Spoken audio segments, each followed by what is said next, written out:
Bollywood industry में अदाकाराओं के दरमियान मुकाबला कोई मामूली बात नहीं है।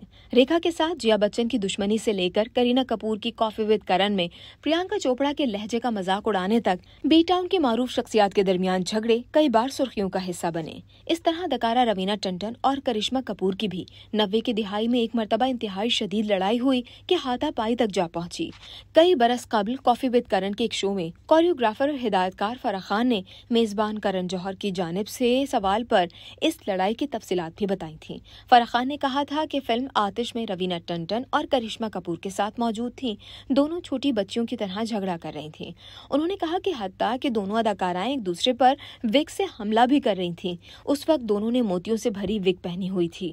एक अदाकारा ऊंची हील के साथ दूसरी अदाकारा का पांव दबा रही थी। ये बचकाना हरकत थी। मुझे यकीन है कि अब ये दोनों अदाकाराएं हंसती होंगी। रवीना और करिश्मा की ये लड़ाई उनके फिल्म अंदाज अपना अपना के सेट तक भी पहुंच गई थी, जहां अदाकाराएं फिल्म के डायरेक्टर राजकुमार संतोषी के जरिए ही बातचीत करती थीं। भारतीय मीडिया के मुताबिक इस लड़ाई से तंग आकर डायरेक्टर, अदाकार आमिर खान और सलमान खान ने दोनों अदाकाराओं को रस्सी से बांधकर एक साथ बिठा दिया था और दोनों को बातचीत करने पर मजबूर किया। दोनों अदाकाराओं की लड़ाई की वजह बनने वाला शख्स कोई और नहीं बल्कि अदाकार अजय देवगन थे। अजय देवगन, जो अब अदाकारा काजोल के साथ खुशगवार जिंदगी गुजार रहे हैं, बहुत अरसा कबल रवीना टंडन के साथ ताल्लुकात में रहे। ताहम जराए ने दावा किया कि उन्होंने करिश्मा कपूर की मोहब्बत में गिरफ्तार होने के बाद रवीना से रिश्ता तोड़ दिया। करिश्मा और अजय ने 1994 की एक्शन रोमानवी सुहाग में एक साथ काम किया था। एक मर्तबा रवीना ने इल्जाम लगाया कि करिश्मा की वजह से उन्हें 4 फिल्मों से ड्रॉप किया गया क्योंकि वो प्रोड्यूसर्स के करीब थीं।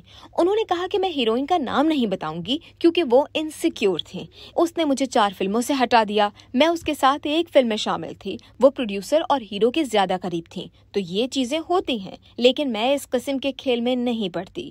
ताहम अब रवीना करिश्मा के साथ हाथापाई की तरदीद करते हुए कहती हैं कि ऐसी कोई लड़ाई नहीं थी, वो एक मुबाहिसा हो सकता है।